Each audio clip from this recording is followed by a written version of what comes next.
impact we are having on our audience. Great scientists understand that great science is only appreciated when it's presented well. And that's why I want to remind you of all of these Nobel Prize winners who spent so much time on learning to speak well in public so that their ideas and concepts would be appreciated. And in fact, maybe that's why their ideas were appreciated, because they took this time to learn how to present their science well. Here's another professor there at Berkeley who was talking about Feynman.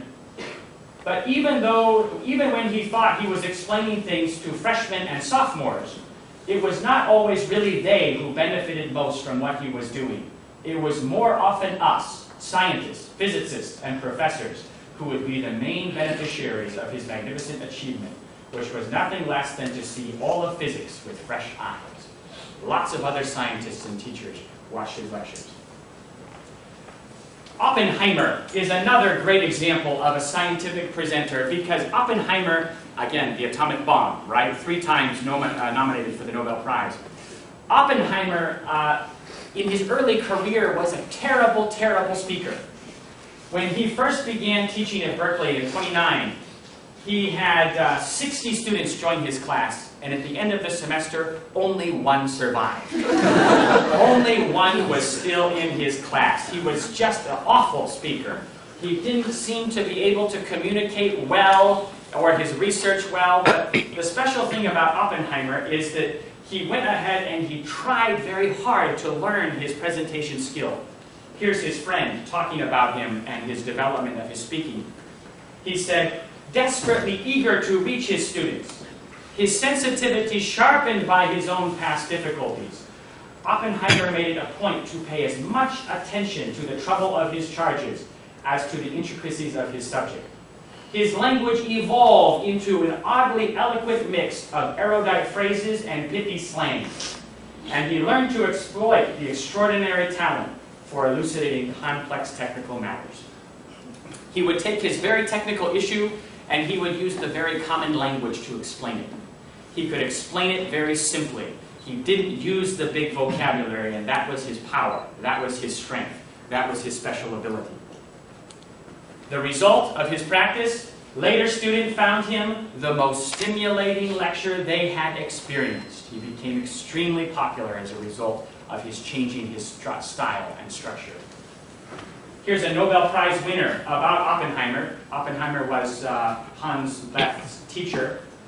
He says, probably the most important ingredient Oppenheimer brought to his teaching was his exquisite taste. He always knew what were the important problems, as shown in his choice of subjects. He truly lived with these problems, struggling for a solution, and he communicated his concern to the group. Here's another Nobel Prize winner on her teacher, Ludwig Boltzmann, who was the developer of the statistical treatment of atoms. She talked about Boltzmann at the end of her life. When she was retiring, she talked about the most important contributors to her thought. This is what she had to say.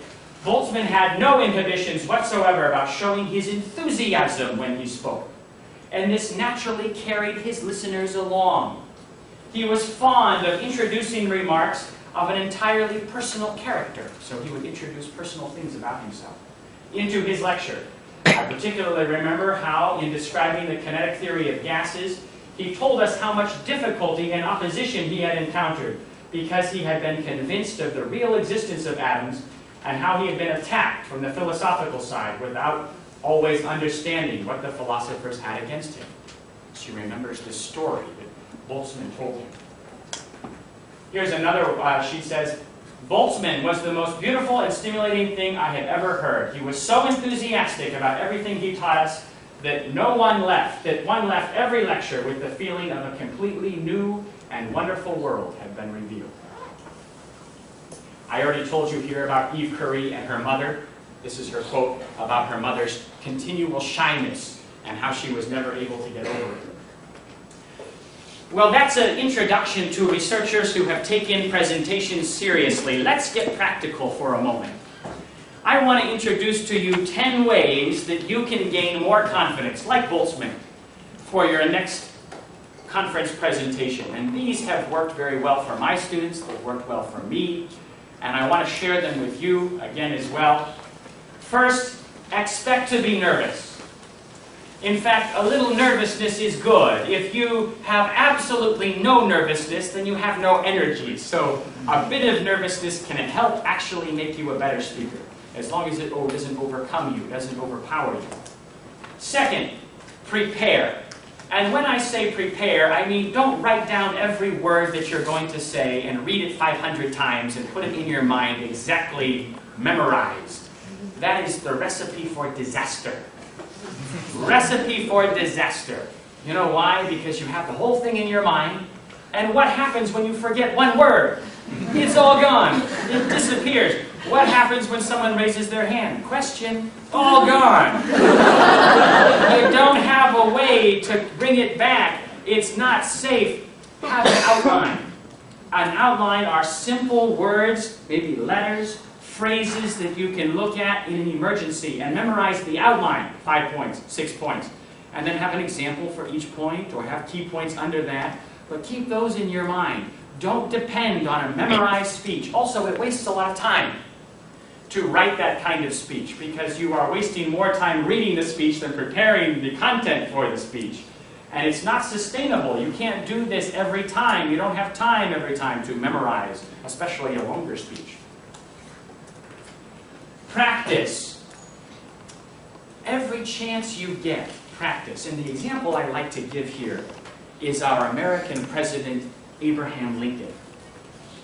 Abraham Lincoln, you know Lincoln? Yes. Most famous American president. If you ask 100 Americans, who is your favorite president, over 80% will say Lincoln. Washington, Jefferson, Kennedy, all the rest are 20. I mean, Lincoln is like a god. We love Lincoln. He was our American president during the Second World War. We don't learn any other president's speech except his. We memorize Lincoln's speeches. We think he's our best public speaker. Now, Lincoln began with some very serious disadvantages, and his biggest disadvantage was the fact that he was born with a disease that made his bones very long. They kept going longer and longer. They were soft, and his rib cage actually would curl. It made his lungs smaller. This is why he was so tall. This bone disease also made his body misshaped. One side of his face was much higher than the other. And when we see pictures of Lincoln today, the artist was being very kind. Because in reality, he was a very ugly man, by all accounts. Now, because his lungs were small, and because he couldn't stand straight, he had a very high voice, like a girl, long, bony fingers. He was born in great poverty, a one-room house, dirt floor. His mother died when he was young, and he was a farm boy working in Illinois. But he decided at a young age he wanted to read, so he found an old copy of the Bible and taught himself to read by candlelight after work every night. He wanted to be a speaker, so he went to the local church and asked the musher, the minister, if he could speak on Sundays. And the minister said, I don't know. I don't know if that's a good idea. And Lincoln said, please let me do something. I want to practice my speaking. And finally the minister said, okay, you can read from the Bible. You know, that seems safe. So Lincoln came to church. He read from the Bible on Sunday in his high voice, and the people in the church told the minister, please don't do that. I mean, one time is okay, second time is just painful. We can't take it. So Lincoln was kicked out of his job reading the Bible. So what was Lincoln going to do? He knew he needed to practice, but how can he practice with no people? He went back to his farm, and every night after work, he would practice his presentation to the corn. Practice his presentation to the corn. If you were driving through American countryside a couple hundred years ago, and you heard a high voice coming from the corn, that was our future most famous American president practicing his presentation skill. Now, if Lincoln can do it, so can you. You don't have corn in Taiwan. But you have rice. I see rice everywhere. In Hsinchu, next to my house, there's like a little rice paddy, and I see the little guy with the cool hat who's working. You can use the, he will not mind. He will not mind. You can practice your presentation skill to the right. Practice every chance you get. I remember when I first wanted to learn how to speak in public, I was in university.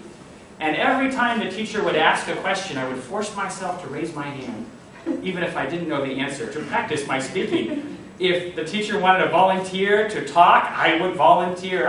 I put myself in a position where I had to talk, and of course, practice makes perfect, doesn't it? Practice makes perfect.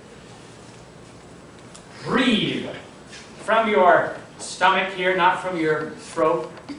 Push your diaphragm. This is a medical group, you know what that means. Push it out. Focus on, rehearse. Practice when you're in front of the mirror. Practice when you are driving your motorcycle. Don't practice on the motorcycle. That's dangerous. Dangerous. Practice when it's reasonable, with your friends, before you speak. Focus on your audience. Know what their level is. Have some information, not only for the specialist, but also the more general practitioner in your domain. Don't make him go to sleep wishing there was something for him. Make sure the introduction of the problem is something he understands. And then the implications and applications at the end apply to him. Now maybe in the middle you will lose him for a while, but at least at the beginning and the end, help him understand the problem and your solution and why it's important. Simplify. Remember, we don't want to impress people with our big vocabulary. We want to express our meaning. Another thing regarding English is really move your mouth a lot. I get students who are always talking, they're mumbling. Hello, my name is John. Just, it's so hard to catch. If you're speaking English well, you should look a little bit ugly. You should not be beautiful. Really move it. Every sound is important, particularly because English has so many, many words that sound similar, that if you say a word slightly different, it has an entirely different meaning. So make sure that you're really pronouncing clearly and carefully. Picture success. You know, so many students before their conference presentation, they imagine everything that can go wrong. They think, I'm going to go up there, and I'm going to forget what to say, and someone will start laughing at me, and then someone will throw tomatoes at my head, and it will be a dis. But this thought is weakening them. This thought is taking away their confidence. We need to think positively. We need to imagine our crowd happy and enjoying what we say and listening and understanding. That thought is giving us more confidence. That thought is strengthening us. We practice here before we go and do it for real. Good example of this is Tiger Woods, who's having some problems right now. When you watch Tiger Woods play next time, watch him. He takes his golf club and he looks at the ball, looks at the hole. I, this speaker, for this subject. Those three links must be made. We get two things by doing that. Credibility and goodwill. Those are both vital. They have to think we can talk about it, and they have to like us. If they don't like us, even if we are right, they don't care. They ignore us. And at the same time, it's not enough to like us. We also have to believe that we know what we're talking about. That's why those three connections need to be made. Audience, speaker, and subject. And then, and this is probably the most important, pretend to be confident. This helps students more than any other thing. I want to talk about this for a few minutes. Pretend to be confident. You know, there's an interesting connection between our mind and our body, between our feeling and our action. Professor William James, 1893, Behavioral Modification Theory, still fundamental to psychology. Basically, what Professor James discovered is that we know my feeling will influence my action. For example, if I see a hungry bear, I will feel afraid. My body will shake, right? This is a connection. However, what Professor James discovered is that not only does the feeling influence the action, but my action can also indirectly control my feeling.